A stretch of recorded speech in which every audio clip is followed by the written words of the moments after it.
Before we had that asset, throughout the sales process, what did the world look like after we started using this in our sales process? So you need to also create those competitive assets to show how you're different and why you're better for a specific type of user. Welcome, everybody, to the Go-to-Market Podcast, a podcast where founders learn the art and the science of scaling their go-to-market strategy throughout different stages and points throughout building a SaaS software business, particularly in the B2B space.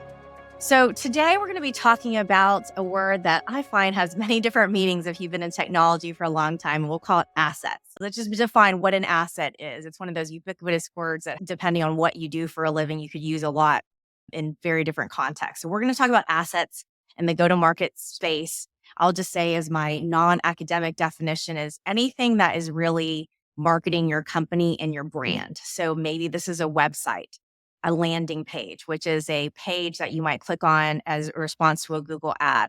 It might be a pitch deck that you use to walk a customer through. It might be a leave behind PDF of an ebook, or if you will, after watching a webinar, or as a leave behind for a customer. It's anything that is really going to capture in a nice facade that is persona, your prospect friendly, really what your business is. And this is actually such a timely conversation that we're going to have today, because I was remembering I helped a customer a couple months ago, and I'm going to ask my guest about this if he's had a similar experience where I was like, yeah, let's do this. Let's get some lead gen going. And so I kind of started to do the lead gen. I was like, wait a second. The lead gen is driving to something that's not really built out. The website is still half built. Started to run another piece. Crap, we need a landing page for this, for this carrot. What needs to happen first, at least on a very basic level, before you start doing stuff? Because to me, the assets really become your storefront, your collateral, your brand, etc. But that being said, assets take a long time. Assets are expensive. You can spend all your time all day long creating assets. And so your stage of company is going to dictate your resources, your ability to do that. And so that is what we're going to get into today. So again, this is a podcast about the different stages of a journey. So in today's episode, we're going to kind of unpack this whole story around marketing assets from the bigger picture of buying trends that we see today in SaaS. And then we can answer the question of, all right, given those trends, what does good and bad look like for assets at your different stage of the company? Because you're going to be capable of some things and not capable of some things at certain stages. A lot of times you may not have a designer in your back pocket or a graphics artist, and so you might need to outsource, and it's touch and go. You can kind of sometimes you have a person and sometimes you don't. So what are the pros and cons of that approach? And when you're ready to hire, if you've never hired a marketer before, I'll just say marketing equivalent to tech. There's many different types of marketers with many different types of skill sets. Just because somebody's been in marketing doesn't mean they've got your type of marketing that you need. So we're going to talk about how do you act best practices and how do you hire. And most importantly, when you get into that actual asset creation, who needs to be involved and what's the most productive way to collaborate, because many of you are listening on the call don't have a lot of time. So with that being said, in order to help me with that conversation, I want to introduce my esteemed guest. I'm really excited because I heard him on another podcast and I was like, God, I've got to reach out to him. He'd be perfect on mine. Justin Dorfman. So he is the co-founder and CEO of AssetMule. And I love his story because this is a company, and I always love these types of startups where it was founded because that person themselves is just in such a painful place that they're like, I can't find anything to solve my problem.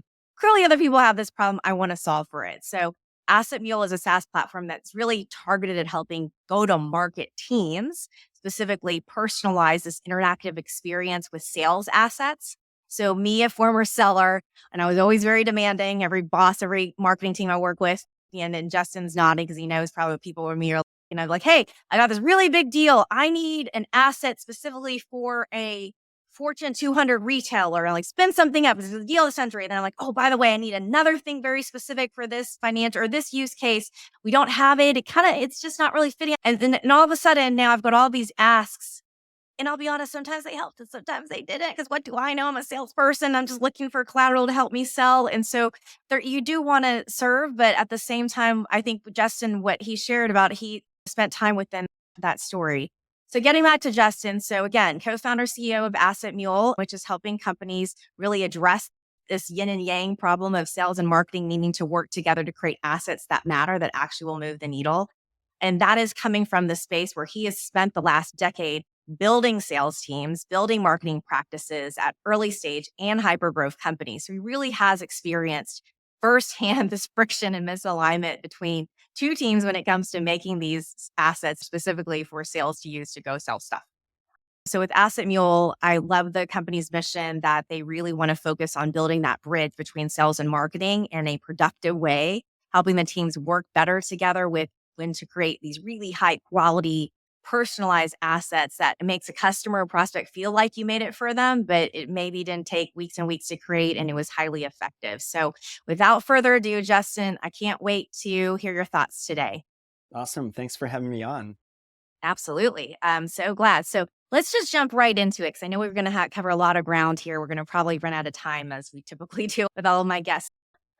Talk about the buying. So, we've been through this pandemic and we're in a highly technological phase. I was just driving today in NPR and there was a whole segment about if we're loving AI too much and how we respond as consumers and how much information we're giving. So, can you just talk to me in the B2B software space?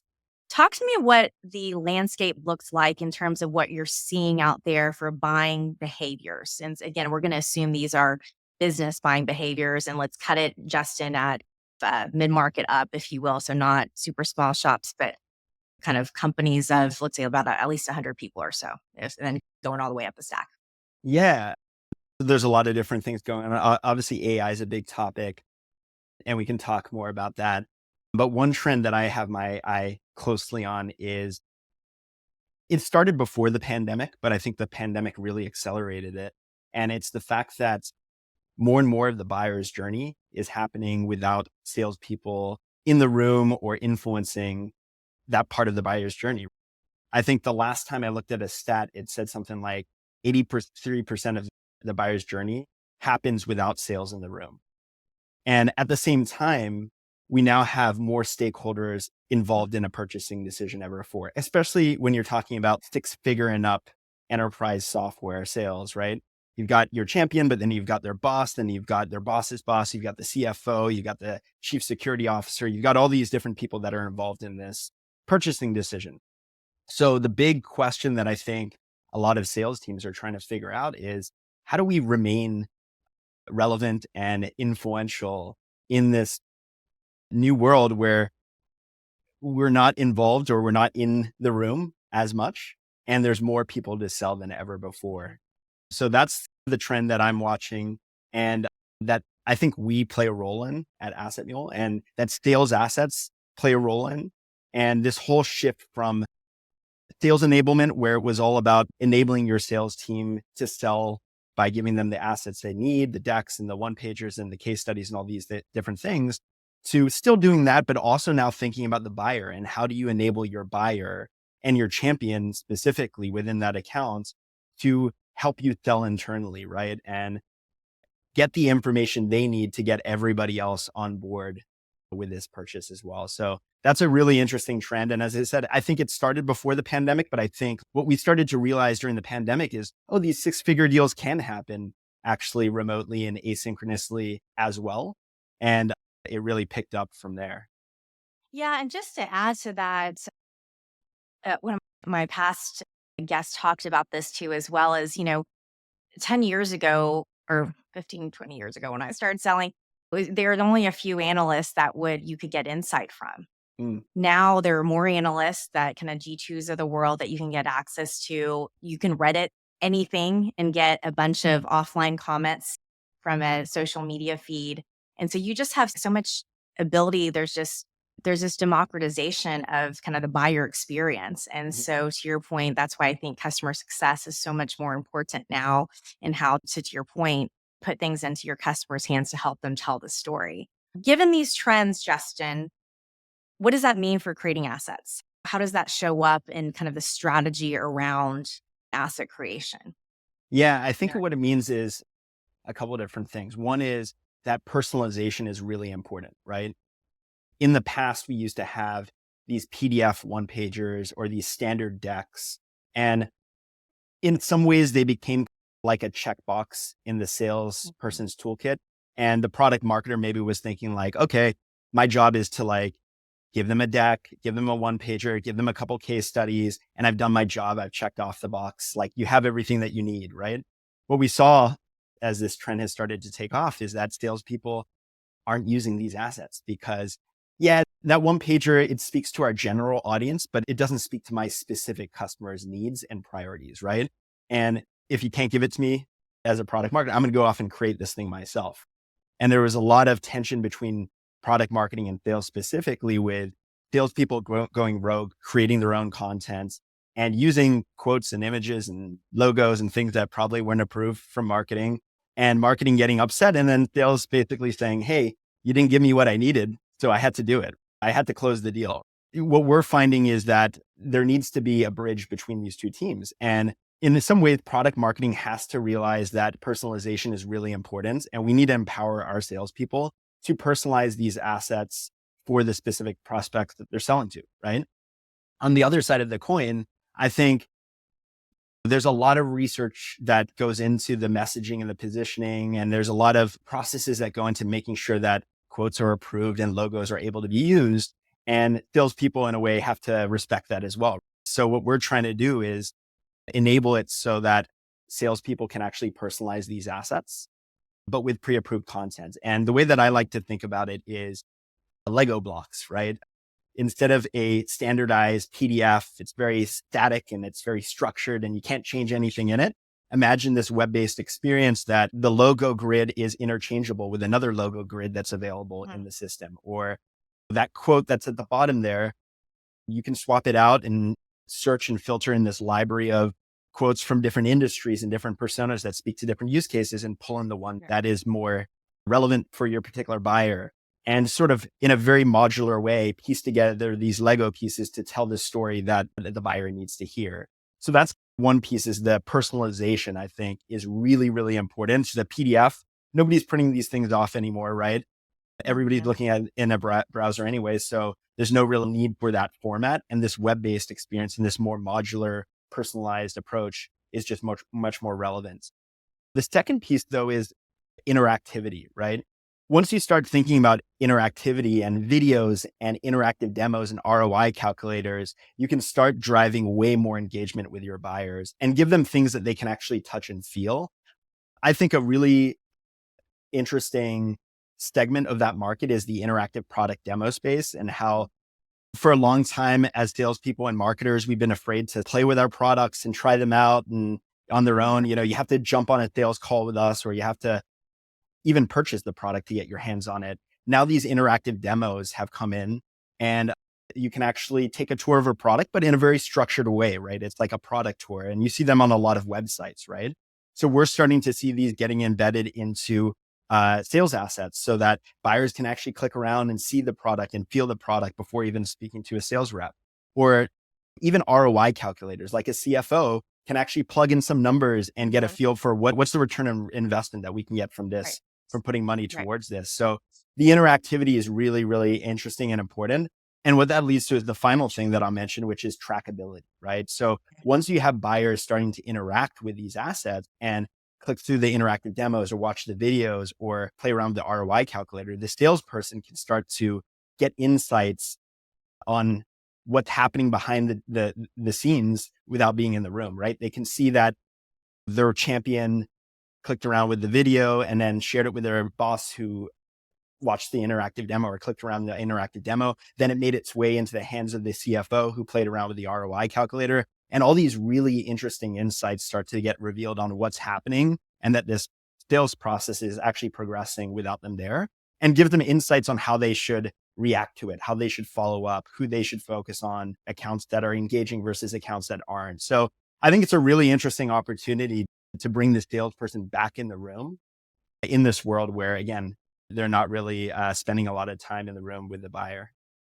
Yeah, and I'll hold off. I've got a million questions around personalization and how much is actually effective. You can spend a lot of time personalizing stuff, and yeah, at what point is it diminishing returns? But you kind of, make me think of. So I had a recent experience where I'm constantly evaluating new sales and marketing tools. It's a really fun time to be doing it with so much being created. It feels like every month and being released. When I work with clients, I really push them on their persona of their ideal customer profile.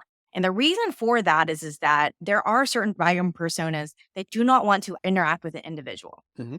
For example, there are certain spaces like healthcare, depending upon the type of sale and who you're selling to, this can't be more untrue, right? And maybe this path isn't a great path. But if we're selling to a chief information security officer, for example, more than likely their engineer, they don't want to talk to anybody. So I had this recent experience where I had a great conversational AI intelligence where I prompted and asked for some information. They came back and sent me a questionnaire, and the carrot for me was, we're going to give you a baseline assessment of your maturity. Great. I got an asset ready to sell, to help me sell internally.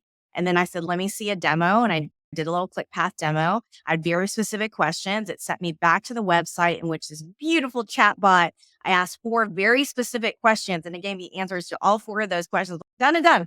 Good. I'm so happy that I just didn't have to interact with the individual.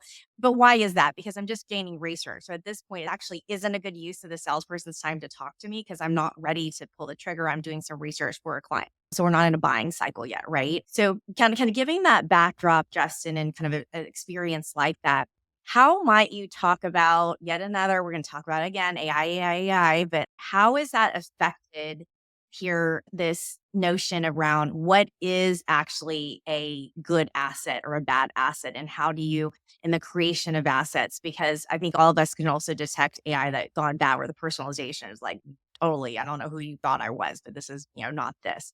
So can you acclimate us into where you see AI's impact? Is it good or bad? Yeah, absolutely. So I think AI allows you to do a lot more with less, right? And that can be, you can do a lot more good things with less. You can also do a lot more bad things with less, right? So we've all seen those emails that we're getting from salespeople that is still generic and it's totally off. And you know that AI is in there. You're reading the copy and you're like, this is very surface level. So I don't think a human wrote this, right? So you can do bad things at scale. You can spam people at a greater scale than ever before. AI can also really help you personalize at scale and gather information at scale, or create a first draft of a piece of content and then allow the marketer to refine it, right? One way that I use AI is if I'm writing a blog post or I'm creating a piece of content or an asset, and sometimes I'm stuck, right? Sometimes I have a Mhm. little bit of a hard time getting started. Having AI write down some sort of an outline for me, or some bullet points, or even a first draft. And a lot of the times I don't use that first draft, but it gives me inspiration on where to start or what key points that I really want to hone in on. So I think AI is an amazing tool for allowing, especially in the product marketing space, which is where I spend a lot of my time. A lot of these product marketers, they're solo product marketers, or they're small product marketing teams Mhm. that are supporting much bigger sales teams and product teams and CS teams. And they're being asked to do way more with way less than ever before. And I think AI is a amazing tool for helping them do that. I was actually at the product marketing summit last week in San Francisco, and there was a presentation on AI for product marketers. And the way that the guy who presented it said it was that every product marketer can be a 10x product marketer. We talk about 10x engineers, right? Those Mhm. engineers that can do everything from front end, back end, AI. I'm fortunate enough, I work with one of those. I always say Dane, who's our technical co-founder, is a 10x engineer because he can do all these different things. Product marketing is also a very diverse role as well, right? You need to customer and market research, competitive intelligence, positioning and messaging, sales enablement, pricing and packaging. There's so many different elements of it. And now with AI, I think these product marketers can sort of fill the gaps in their skill set where maybe they're not as strong, right? Maybe I'm a really strong sales enablement product marketer because I came from a sales background, but I'm not a good designer, right? So I can use AI in a way to help me make my assets look better, right? I think it's a tool for sure that we can use to 10x our output and just do things at a greater scale than ever before. But again, it needs to have the right prompts. Needs to have that right human eyeball, I think, and sort of management, right? To make sure that the output is of a good quality as well. Yeah, absolutely. So let's pivot into just assets and Mhm. what good and bad is. And I'm going to push for our listeners here. You and I talked about this in our preparation call that I'm a big fan of strategy, but I'm also a big fan of execution. So I always want to make sure our listeners are getting tangible, not just don't talk up here, but okay, tell me again, like, how do I actually do this whenever I Mhm. sit down at my desk and I'm ready to go? So if you could break out for me, Justin, let's break three types of companies. And I would love for you to be very specific as to what are the assets and what should they look like at this stage? And let's define those three types as pre-seed. So, i.e., before customers, you're just trying to get your design partners, like you got maybe bones of a website, maybe not even a website, but you're just getting started, team of five, whatever that case is.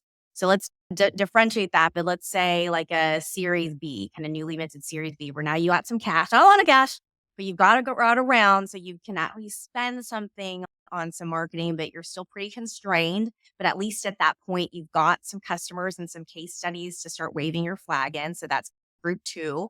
And then group three, let's call it Series CDE, private equity backed. And so you are full fledged shop. And to your point, it's probably one of those 1 to 50 for one product marketer. There's 50 sales reps type big box where you're really trying to drive direct and indirect sales. You just got a lot of stuff going on because you've got maybe a portfolio of different products and different personas. So you could break into those three groups. What give your top two things that if you could only do two things at each of those stages, describe what those two assets are and what they look like and what they shouldn't look like, if you care to tell some more stories about what bad could be as well. Yeah. So at that earliest stage, I think what you're just trying to do is establish your core messaging and positioning, right? So you want people to understand what problem you solve and for who and how. Mhm. So a key asset is obviously your website. I think that's Yeah. probably the first core asset that you need is your website, your homepage that speaks exactly to that. You want people to land on that page and be like, you know what, I have that problem and I'm that persona. And it seems like this solution can solve it for me. Let me sign up for a free trial or let me get a demo of this thing, right? In terms of sales assets, you probably want to have a deck or a one pager, right? Where you can speak to that in a little bit more detail, right? But also, a demo, right? Whether it be just a demo flow that you're walking your prospect through, on a live call or one of these interactive demos that sort of guides them through the product and make that connection between the features and capabilities of your product and that value proposition that you're trying to provide, right? But I think at a very high level, really what you're trying to do is establish who you are and who you're for and what you do and the value you provide. So, website, let's talk about website. Website? I'm making my own website, truth be told, and I am not a designer, and there's plenty of tools for me to do it super simply. So, what are the very bare bones? You need to get this right for your website. Yep. This is your storefront because I would say this is probably the number one area that I see early stage SaaS companies maybe overlooking a bit, where it's a website, it's definitely a website. It looks homogenous, all those things, but there's no depth to it. I look at a lot of companies all day long. And so it's very easy for me to pick out, oh man, these guys are pretty small shop. They're pretty early because I can just tell from the depth of the website. But can you enumerate what are those aspects of the website that if you're going to do, again, you only have a few people at this stage, you got to just make sure you spend time and get right. Yeah, I think it's just clarity, right? Like a lot of companies, you go to their website and we're going to help you drive ROI and close more deals and sales cycles are faster and all these things. But then you leave the site not knowing what they do, right? What does this software do and for who? And I think that's the key thing that most people get wrong. And you want right there in the heading, right, to answer that question so that you've given them enough confidence to keep going down the page, right? And as you go down the page, you can show more of the product. If you do have some early customers, you can add some social proof with some logos and some quotes and eventually a call to action to sign up for a demo. But really the thing that I think most companies get wrong is they keep it way too high level and people end up leaving the page really just not knowing what does this thing do and who Yes. is it for? And I think that's the biggest thing. I've always been a big believer that clarity is more important than cleverness. And all these like buzzwords and AI and ROI and sales cycle acceleration, all that stuff, like that's great. Maybe speak to that a little bit lower on the page, but like at the beginning, you just want them to know what this is and who it's for. I'll put a shameless plug for one of my pet peeves and when I work with clients, which is before we do anything, we got to figure out what is that quick elevator pitch, who is using this, and then most importantly, I don't need 42 features to describe what is the value and how are you going to describe that in most succinct, direct, easy to understand way possible. I've been through enough websites where I see a lot of stuff about tech and tech looks really cool. I still don't understand what it looks cool. And I still don't understand why someone's going to write out a check for this thing. So to your point, I think I'll just say that to me, the prerequisite before any of this is you got to at least have at least a good hypothesis and have pressure tested some of the messaging on your site. And you've got the core go-to-market messaging document ready to go so that it becomes really your North Star, so to speak, as you're creating this content. Yeah. And to your point earlier, that's where your ideal customer profile is really important. And building Yeah. from there, your positioning and messaging. Some of the best tips that I've ever gotten on specifically like website copy is write the heading so that they read the subheading so that they read the next part of the page. And you kind of go down from there, right? Like Yeah. take it little piece by piece. And there's some really great content out there on LinkedIn. The guys over at Fletch PMM, Anthony Pieri and Robert Kaminsky, they do a lot of really interesting things where they'll like throw up a screenshot of a company's website and like try and guess what they do. And, most of the times they're way off because that's, or they'll show two companies that do completely different things, but their copy on their hero page of their part of their website is so similar, right? They're just both delivering ROI or driving revenue or pipeline, right? And they do two completely different things. So that's just a little bit of a poke at this common problem that I think people have in the SaaS world, which is not speaking in a clear way so that somebody should land on your homepage feeling like they arrived home and that this is something that they're where they're meant to be to solve the problems that they're trying to solve. If you're reading the homepage and you feel confused, you're somewhere off the map. It's not a good feeling. All right, let's pivot to again newly minted Series B. So you're still small, still nimble, but you get some cash in the bank. You at least can invest a little bit, and whether that's outsourced or maybe getting a solo person onto your team. So what are those key couple assets, and describe what they look like? Yeah. So what's really interesting is where I spent most of my career, I actually went through that early stage through Series B. And I actually firsthand saw how our sales assets and our messaging and all these things shifted, right? In the very early days, this was an influencer marketing technology company. Like I said earlier, it was more about championing the practice of influencer marketing and what we do within that space. When we got to Series B, the influencer marketing market had started to blow up and there were a ton of competitors entering the market and so on. So when you get to that stage, there's two things that I like to think of that you have to really focus on. One is social proof. So you need to show that others are using your product, right? And big credible names if possible, right? So at our company, we were influencer marketing. We really focused in on the beauty space. So it was the L'Oreals and the Estee Lauders of the world, right? Those big logos, and not just logos, quotes, but also in terms of the content itself, it's those case studies, right? That speak to exactly how those companies are using your product to solve what problems and what results they're getting. Because people, they love the logos, but they want to also understand the secrets. What are these guys doing, right? What sort of results are they getting from this? On the other side, you're facing a lot more competitors now, right? Series B is usually a relatively bigger round. So now there's money being poured into the market. Others see it, they enter the space as well, creating copycat solutions. So you need to also create those competitive assets to show how you're different and why you're better for a specific type of user. So that might be alternative pages on your website for the various different solutions, but also competitive comparison, one pagers or decks that you can send to prospects as well. And then your sales process is also probably becoming more robust. Again, you're getting to that point where you're probably selling those six-figure deals. There's more stakeholders. So you need things like business case documents that talk about the ROI that somebody can expect to receive from your product. You probably need some of those security documents that talk about how secure your software is and that check all the boxes in terms of the chief security officer that might be reviewing this purchase.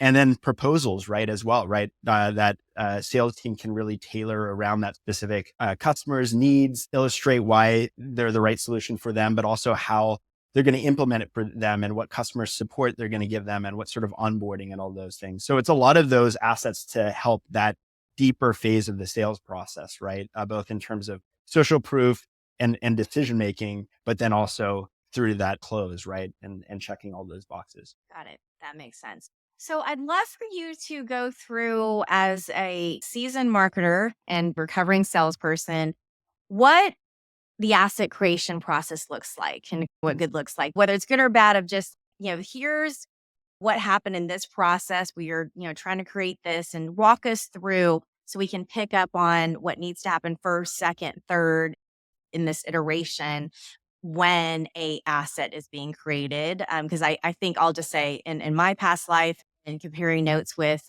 my colleagues and many of them sales leaders as well, it becomes, to your point, a little bit of ragtag, like, just throw something together and go. Or it's this long evolved process. We've been working on this data sheet for 4 weeks, and then all of a sudden it's just probably something that's so far from where it started. So tell us a story Yeah. about asset creation that we can learn something from, about the steps necessary to do it right. Yeah, I think the sort of scenario that you just mentioned where things get pulled together in the last minute is probably the most common scenario. And that's what a lot of companies fall into. And that's where these sales assets become these tactical things. And the product marketer becomes sort of a tactical order taker in terms of like just delivering these one-off things. Where I think it starts with doing this right, to have a consistent line of communication between the sales team and the product marketing team. And usually that's in the form of some sort of recurring meeting that you have with them. And it doesn't have to be a dedicated meeting like product marketing and sales. It could be the product marketing team joins the sales team's meeting that they have every month. The idea of this is for the sales team to share feedback to the product marketer on where are the friction points in the sales process? What are the things that we're struggling with? Is it a competitor that's emerged that we're really losing to? Or is it a certain use case that we're just not able to demonstrate why our product can solve for it? That sort of feedback is critical for the product marketer to start to understand what sort of assets they should build ahead of time. On the other side of the coin, the product marketing team should be able to present to the sales team what's coming up. Maybe in the last conversation, they did discuss a competitive asset and now it's ready. So let's show you this new competitive asset, when we think you should use it in the sales process, what's the scenario, how you should use it, get the sales team up to speed on how to use that asset. So I think that's one thing that a lot of companies miss is this line of communication between the two teams, strategically thinking about what assets are needed and how they should be used. So let me do a double click on that here. So pretend like you're the salesperson and I'm the product marketer you're talking to. What does a productive ask sound like from a salesperson? And what's the product marketer asking back? And in order to your point, actually create an asset that's going to do something. So what does that sound like? So it'd be something like, instead of, oh, I'm facing this competitor, like I need an asset now, it would be like competitor XYZ has come up a bunch of times in conversations with prospects, and I'm having a really hard time differentiating us against them. Maybe they're talking about how it can be used for a specific use case or price point, and I just don't have a good answer. I just don't know how to differentiate. Mm. So I feel like I need to know more about them and have some sort of assets that I can use in that sort of scenario to demonstrate why we're different and why we're better for a specific scenario use case, right? That's perfect. So you'll test me. So you'll make me uncomfortable. I'll pretend like I'm the product marketer. So what I'm going to come up with in response to that is, I hear your needs, and I'm going to do some competitive research. A, B, I'm going to gather that and hear what you think about that. Is this kind of resonating? Okay. I'm going to not only create the asset, but I'm going to train you on exactly what I learned in this process. And so that when you go out, you're not just throwing this competitive grid with check boxes as X's. I'm showing you, hey, this is how you're going to use this. This is when you can use it. Oh, by the way, I wouldn't use it in this scenario because it's probably not going to check all the boxes for you. But in this scenario, it would be. I think that's exactly it. And it would be, by the next meeting that we'll have this deliverable, and we'll use that time to show you, we'll walk you through it and get your feedback. And this is something that we can iterate over time, right? We're going to put it out there and see how it works in this competitive scenario. The other thing that a lot of companies don't do is they don't measure then the impact, right? So we can now measure our success against that competitor, right? Our win rate against them was 20% at the time of this coming up. Let's see if we can get it to 30, 40, 50%, Mm, 60%, right? And yeah. over time, we'll iterate on it. We'll figure out what is still the missing pieces and hopefully get to a point where we're beating this competitor consistently. And I'm sure another one will come up, but that's the sort of strategic partnership that can be in place between a sales team and a product marketing team when they give themselves the space to collaborate and work together. Yeah, I like that. And what I heard you really highlight, that's a great point, is when you're deciding on the why and why we're going to create this asset, what does the positive business outcome look like? If we're going to spend time to create this asset, this is what we want to happen. We want to increase our win rate against our top competitor by 10%, Yep. or we want to gain 10% more wins within healthcare, right? Within a Yep. hospital system. I'm sure AssetMule has a better way of tracking it, but I think those are the other pieces. Obviously, this is all predicated on the fact that you as a company have spent time properly setting up your go-to-market tech stack with the right tagging capabilities so that when you put something out in the ether, you actually can measure it, which is, I think, a little bit of a problem, to be honest, is, you kind of create something and just gonna rush it, like the case study, but then you've got nothing to really figure out. Was it actually being spread or was it not? And to your point, and for hopefully you're selling to a buyer that is happy to use a web browser. I don't know who isn't, but there's definitely people out there who do not do it well. But it's just really hard, obviously, with the PDF to track the forwards, et cetera. And you can kind of do it with emails. But talk about, I'll throw a left field question for you. Just off the top of your head, in the interest of time, what are a couple of good KPIs that you Yep. typically have seen your clients use that really do show the value of asset creation and candidly marketing, to be honest? What I hate listening to is, oh, I got this many clicks and this many impressions. Like, as a former sales leader, I'm like, and so what, right? What do you think are really good performance KPIs that you could hold a marketing team accountable for as they're creating these assets? Yeah, this is a really important topic because one of the biggest complaints you hear from product marketers is that they're seen as these tactical order takers. And, you see it when the layoffs happen, marketing is cut pretty early on. And one of the main reasons for that is that they're not able to demonstrate the business impact that they're having a lot of the times, right? A lot of the answers to the questions of what did you do this last quarter? It's like, well, I delivered a one pager and I created 3 case studies and so on, right? But not the business impact. So the way that I like to think about sales asset measurement is in 3 ways, right? And think of it almost like an onion or like a funnel, top to bottom. The first is asset usage. So I want to know, is my sales team using the assets that I created for them? And which assets are they using the most? In AssetMule, we can even go further to the micro content within the assets, like the interactive demos and the videos and the quotes, right? What are they using, right? The most, right? The second piece then is, what are buyers engaging with? We created some one pagers and so on, and the sales team seems to be using them. But are buyers viewing these assets? Are they then clicking on the videos within them? Are they using the ROI calculators? Are they actually engaging with these assets? Are they sharing it around other people in the team? Are we seeing engagement here? And then the third and final and most important one is, and how is that impacting sales? So if it's a competitive asset, is it increasing our win rate against that competitor?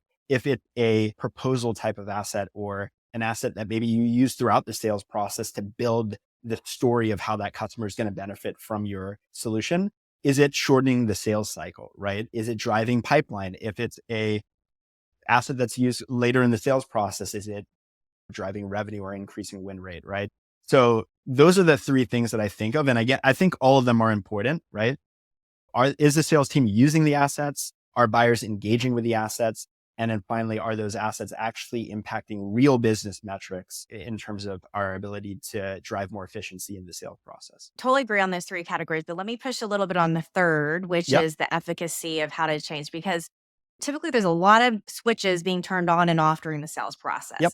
How do you really prove that, well, it's because this awesome asset, that is why we got these wins? Or was it because that sales manager did a great job in really doing ride alongs with that rep? Or maybe that rep really focused in on XYZ type of message. How are you actually going to track that the asset got used by the sales team? It was sent to your prospect, actually leveraged it. How do you really track that was related to the sale? That's to me what's really hard. So convince me of how you're going to do that and actually justify, hey, it was because of the asset as the number one cause, not because of all these other things. Yeah, I don't think it's ever because of the asset by itself, but you can A/B test, right? You can look at deals where the asset wasn't used and deals where it was used, right? That's great. So if it's a competitive asset, when it's not used, are we losing more than we're winning against that competitor? And when it's used, are we winning more than we're losing? Or at least is our win rate higher, right? And there are also certain types of assets that are easier to measure than others, like a competitive asset, I would say. But that's how I would do it. A lot of A/B testing, cohort analysis as well, between different profiles of buyers. And before and after is another really important way, right? Like before we had that asset, what did the world look like? After we started using this in our sales process, how did it change, right? And a lot of the times, again, what I'll find with an asset is it's not the asset itself. It might be the fact that they have the asset drives more confidence for the salesperson. It might be just having the asset as well has educated the salesperson on how to position themselves. So it's a lot of different variables, but I think the process of delivering these assets and looking at it from a before and after or with or without really gives you a picture on the type of impact that it has. Can you just give a few examples where what you mean by personalization? Because to me, I think you're just talking about like, name. I'm gonna say the word branches because I know it's a bank versus Yep. plants because I know it's manufacturing. Talking about that or like just define what you think personalization expectations are of an asset that actually performs and works. Yep. So the way I like to think about this is that as you get deeper into the sales process, assets should be more personalized, right? Okay. And it's for two different reasons. One is since you're further in the sales process, the buyer is more qualified. So Mhm. it justifies the time and effort to personalize. But also because they're deeper in the sales process, you know more about them. So you have more information with which to personalize, Yeah. right? So just walking through this more tangibly, right? Early in the sales process, you're probably presenting a deck and you're following up with a one pager or something like that, right? So the level of personalization, you might not know the ins and outs of their businesses, the problems that they're trying to solve, and so on. So it might be on the customer logo slide, you're showing logos of customers in that industry, right? Or when you're showing the quote from the customer, it might be a quote from somebody in their industry or from their role or their persona, right? You're showing some use cases. It might be common use cases for that Okay. particular user or that type of company, right? As you get deeper into the sales process, you start to know what competitors they're evaluating as well. And like, you know more about their use case. So you can start to craft assets that speak to how your product is different from those specific competitors that they're Mhm. analyzing and how that product can actually be used for that specific use case and measured for that use case and so on. And then finally, if you go really deep into the sales process, maybe the last big asset that you're providing them is that proposal, right? And that Mhm. proposal is highly personalized. If you think about comparing it to that one pager at the beginning, it should be completely personalized, right? Early on, you're talking about all the things that you heard in terms of their business goals, right? Then you're talking about how your product is going to solve for that. Then you're talking about the pricing and packaging, which is going to be in an enterprise sale, probably very personalized, right? You're talking about their onboarding plan and, again, their timeline and all these things. So that's the way I like to think about it is throughout the sales process, you should always personalize at some level, I think. Mhm. But throughout the sales process, personalization increases because, again, you have more information with which to personalize. And now they're a more qualified buyer. If you're using your CRM properly, you're probably putting a probability that's much higher. So that's going towards your forecast. So you better close this deal, right? So it's worth the effort. I've actually only seen once in my career at an uber large company really doing account based marketing, i.e., assets that are purpose built towards a customer.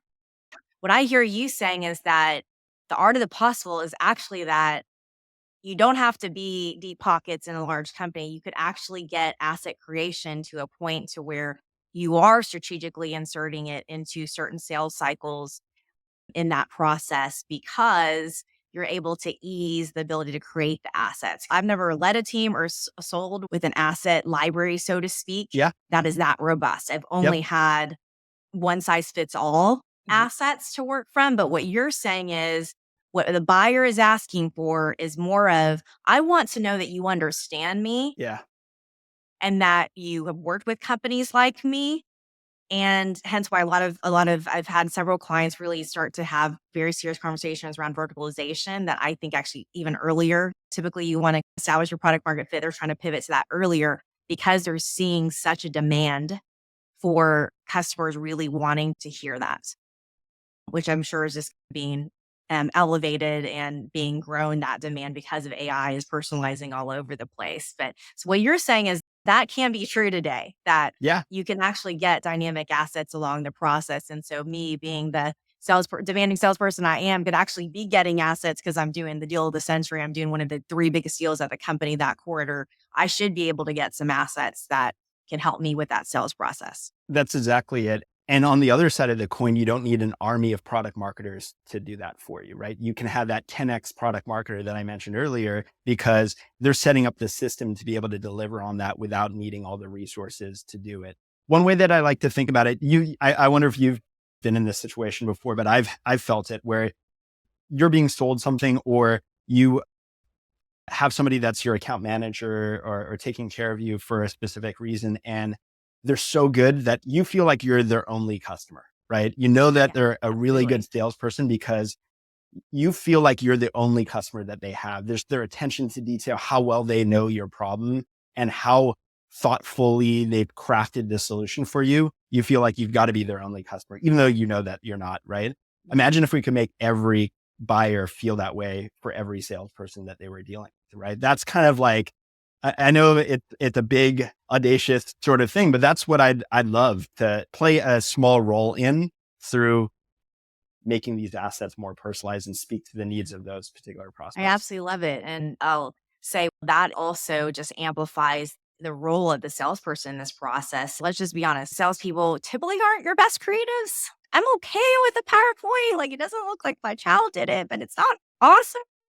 But what we should be good at is asking a ton of questions, getting a ton of answers, and being able to translate that information to people like yourself, who would be my product marketers, to say, I don't know what you're gonna do with this, but here's all of what I know. Now, here's my selling problem. Given what I just told you, can you create me something that will help me? Because I'm not the guru at graphics. I can't put together an infographic. I don't know exactly what's a succinct line that I should put on the top of the PowerPoint that I know is going to go to the CEO of the company. Help me with that. Right. I think to me, that's that symbiotic relationship. So let's get into, give me your top two tips, because I'm sure you've got war rooms in the past of it working out well and it not, of what should I be avoiding or looking out for in order to make an outsourcing process work well with it, whether it's an individual consultant or an agency. Yeah, there's a lot of upsides to having an agency or a designer, especially if you don't have the in-house design resources. The challenge that I think it brings is the turnaround times can be quite long, Mm, and it can be costly, especially if we're trying to deliver on what mhm. I just mentioned before, which is Right. like this personalization. And also, it's personalization, but it's also iteration, right? Iterating on the asset, and measuring and iterating so that you can optimize it for the best conversion rate and performance, right? So what I've seen companies do well when they're trying to achieve this with a designer is have the designer, the freelance designer, build those building blocks for you. So it may be that template asset, Yeah. and it may be like certain components within that asset, certain like, and maybe alternative ones as well, like alternative quotes and alternative images. And again, if you're not using a tool like AssetMule, maybe you're like using a Figma and they've sort of set up that for you. And then you can still benefit from the personalization by swapping in these different pieces, or the optimization by seeing which combination of micro bits of content work the best. But then you're not going in the world of having just one static version that you're dealing with, right? Or having to go back and forth with them Yeah. constantly and pay them every single time to create another iteration, another iteration, another iteration. At a company that I was at prior to starting AssetMule, that kind of gave me that idea, is we did have a in-house designer. She was one designer. So it was, a tight resource. And the way that she dealt with all the requests that were coming at her was she sort of created these Figma pages with these icons and images and things like that that we could use to enable ourselves, right? And that was for me like, oh, imagine if we had a system that allowed you to do that with all the And, contents, and put it and together. I love that.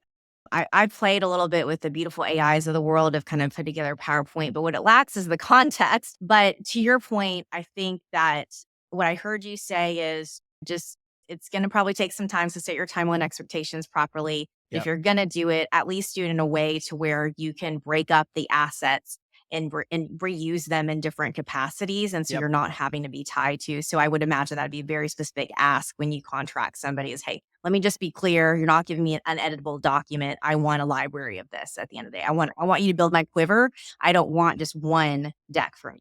Exactly. So, and I think to me, this gets to, at some point, everybody listening, you do need to have a captain of the ship on your bench, which is your lead product marketer. I don't know, their manager or just a superstar, but just somebody who is really deeply understands the product, your team, your culture, and who you serve. And so that can really be the director, even if you use a great technology stack where it's that person using all these tools, or they have a team that you still have to have somebody directing. That's my whole beef with. And I think a lot of people say, "Oh, is AI going to, make us not have jobs?" No, because someone still has to tell the AI what to do. AI is just a 25-year-old intern that still needs very specific direction, but you still need that strategy. So, and it's funny.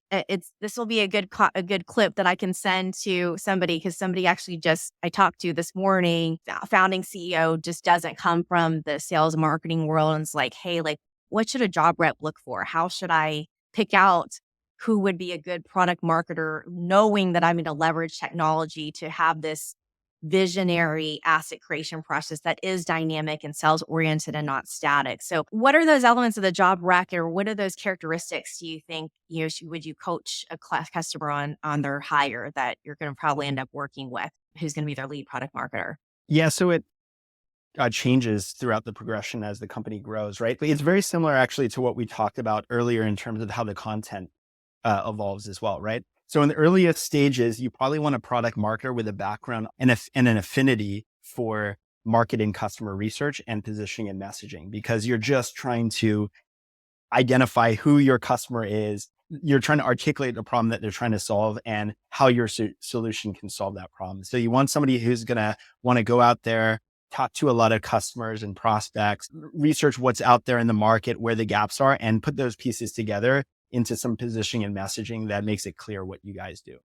I hear in that, I'm going to net out to quality is customer facing persona, someone who's analytical, who can Analytical. ingest a lot of data points and make sense of it. And then third, be able to put together probably succinct, impactful messages. Yeah. So it has good writing skills, can write clearly and take that sort of research and turn it into something that is understandable. So that's the earliest stage, I would say, right? Once you get to the series B, you probably want somebody that also has a background in sales enablement and competitive intelligence as well, right? Because now there's all these competitors out there. So they're going to be able to understand the differences and nuances between the competitors and understand what they need to provide the sales team and be comfortable working with the sales team and providing them the assets they need to start closing these deals and going into these competitive situations. You may also want a product marketer. It might be the same, it might be different, like another product marketer who also has a really strong background on product launches, because now you've got a product team Mm, that's building a product roadmap and going to need to be able to promote the different features. And sometimes somebody can do both of that. Sometimes it takes different skill sets, right? So I yeah. would say that's the profile of a Series B is Okay. sales enablement, competitive intelligence, and some product launch skills as well. For this stage, how important is that product marketer's experience in that specific domain?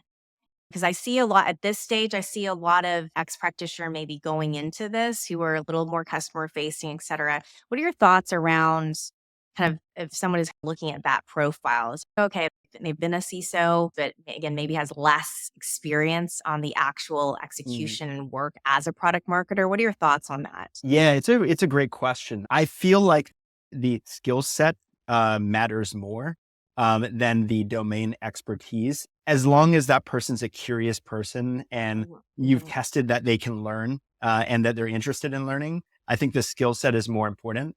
That being said, if you do find somebody that has a background in that space, already knows the competitors, already sort of has a feel for how they're going to position you and what sort of assets are needed in that space based on that sort of a buying journey, it's a really strong benefit for Yeah, sure. you found the unicorn. By Yeah. all means, hire them. Okay. Yeah. Okay. So let's talk about the seasoned, your kind of Series C, D, Yeah. PE backed. So at that point, you're probably having multiple product lines serving multiple different verticals, which means that you probably need to start building a product marketing team if you haven't already, Mhm. right? And you'll structure that team. Some companies structure it based on product lines, others structure it based on verticals, right? There's no one fits all, but what you're going to need at that point is a product marketing leader, like a head of product marketing, director of product marketing, VP of product marketing, to be able to think about what's the best way to structure the team based on the culture and that particular market and so on. But also has experience hiring and managing, right? At that point, that's going to be a lot of the job is hiring and managing the product marketers. So that becomes really important at that stage and is not something that usually exists at the Series B or earlier stage. Yeah. So let's lead that into this topic of collaboration between sales teams. So let's say that you're walking into a company and there's already a little bit of a tension between sales and marketing. Some finger pointing is when you typically know something is going wrong. Give me some tips on how you start to really develop a collaborative environment within sales and marketing such that you're getting the outcomes that you want, which is closing more deals. Let's assume you got a decent culture, great leaders to work with. What might you do if you're stuck in that situation where there's already been a little bit of a tension? Yeah. So the two things that I've found are the most common reasons for that type of tension. Number one is just a misunderstanding or underappreciation of each other's role Mm. in the journey of the company. A lot of people don't understand what product marketers do, right? Especially on the sales side, they don't. And I'm not poking at salespeople because I think a lot of product marketers also don't understand how hard it is to be a salesperson and they've never carried a bag themselves. So they don't understand what it's like, the pressure every single quarter of having a number and having to start from zero and then go after it again. Right. So I think doing whatever you can to create a bridge there where there is an understanding. And some things that I think of that is for a product marketer to really like go and sit in on sales calls, go with them to meetings, listen to recordings as well, but go there and like understand what it's like to be asked about competitors and pressured on pricing and ROI and all these different things and really just get a feel for what that's like. And then on the salesperson side, take the time to understand like what product marketers do and everything that goes behind it. It's not just creating an asset or running a campaign, all the research, all the thought that goes into positioning and messaging and the amount of time and energy that's put into like making sure that these assets speak to the customer and trying to put yourself in the customer's shoes and all that stuff. So just like trying to establish some sort of appreciation and understanding on each other's practice. That's the number one thing. And then the number two thing is what I mentioned earlier, which is creating a space for communication, a safe space where everybody can share their opinions and their feelings and all that stuff about what they're happy with and not, right? So it's that sort of monthly or bi-monthly or whatever you want to do, quarterly meeting where the sales team can vent about all the challenges that they're having in the sales process and the friction points and so on. And product marketing can try and brainstorm with them on certain things that they can provide to try and help alleviate that friction. And then product marketing can also present on all the things that they're working on and get feedback on it. As a product marketer, I feel like the best relationships I've had with sales is when they feel like they're part of the process of creating the content and the campaigns, right? Not physically doing it, but like they feel like what they said in the room was heard and they can see it in the assets and the campaigns that are being delivered.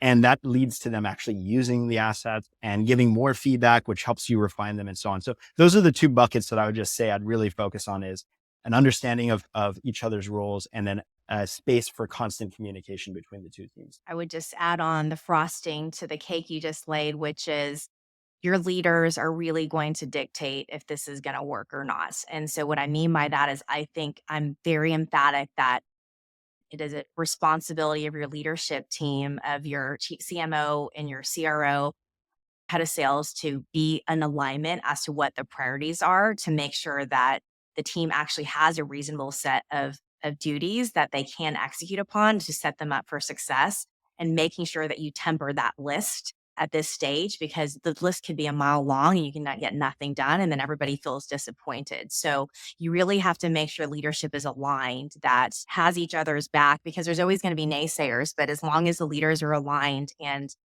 you're setting those expectations across the board, I also see that that's a huge part of it, is just how the leaders are interacting with each other, how they're speaking about over drinks after the sales kickoff. They need to get along at the end of the day. And if that doesn't, that starts at the top in terms of being able to demonstrate, to your point, that empathy, being curious as to each other's roles and being able to sit into each other's shoes, I think it goes a long way. Recap, I think you've had a lot of nuggets here. So re-listen to the episode and take a lot of notes. But to me, the things that I kind of picked out of, when you create assets, really be thinking about the market's expectation for personalization and interactivity and trackability, in order to be able to report and give visibility to not only your CEO, but also to your sales teams, to show, hey, this is what we worked on together and here's all the goodness that we did.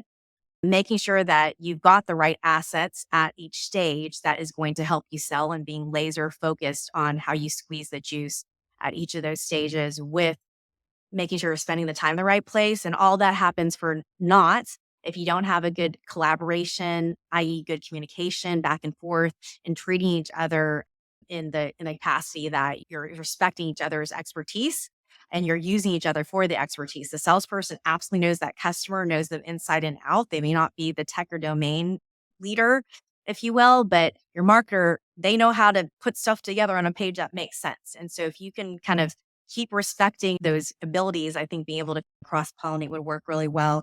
And you also said, in terms of visibility and the metrics, making sure that you can track applicate asset usage by your own team, application or asset usage by those, your prospects and your customers and your buyers. And then ultimately making sure that you can establish those KPIs overall, and hey, when we used it, this is what happened. So to me, is that, and then I think that was a great example of very simple. We used it.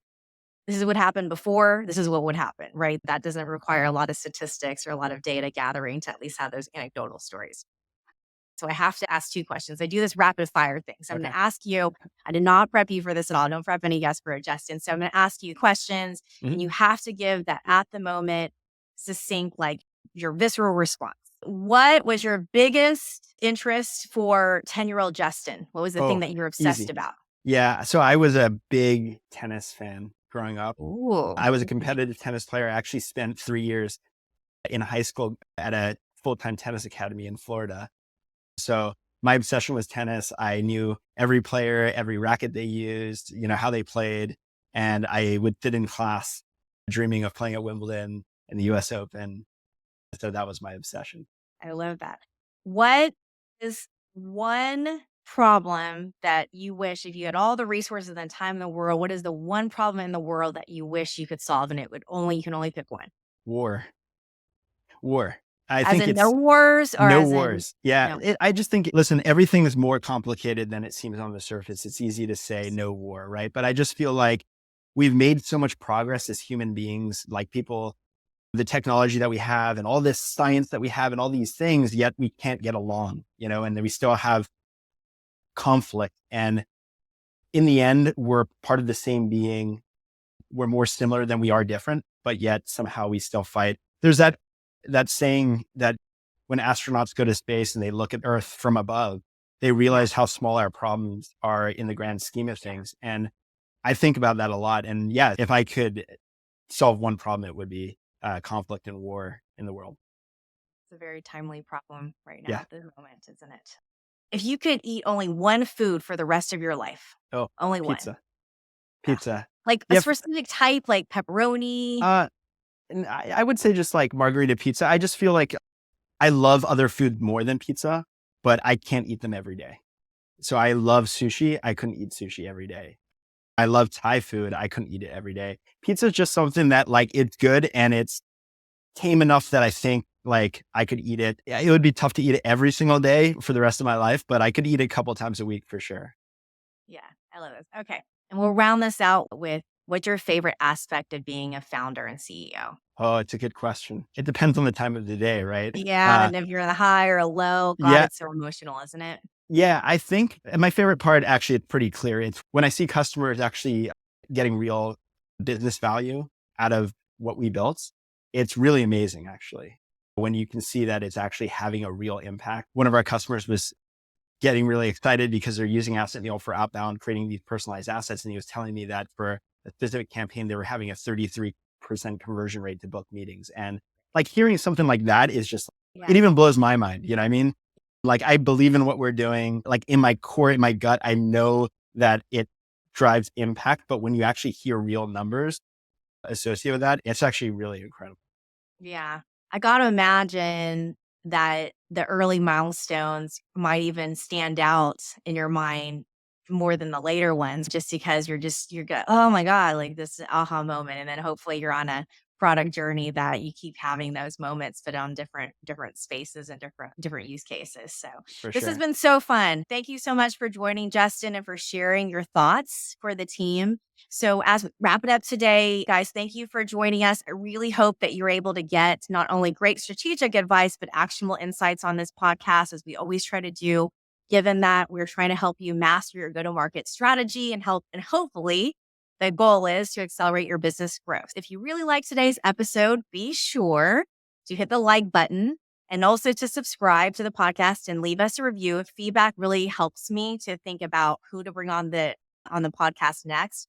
I'm fortunate where between my network and this amazing people I've met, I've got a whole list of people to bring on. I'm just trying to figure out what is going to be the most useful at what time for people. So please drop me a message on LinkedIn. If you want to talk to Justin, I know that he would love to talk to you. If you want to find out more about AssetMule, make sure to check out the website. And so you can find us pretty easily on social media, on LinkedIn. So make sure to plug us. And we'll also make sure in the show notes, if you go down, we'll put a link to our profiles as well, so you can connect with us very easily. So without further ado, thank you for helping us on today's episode, Justin. I really appreciate it.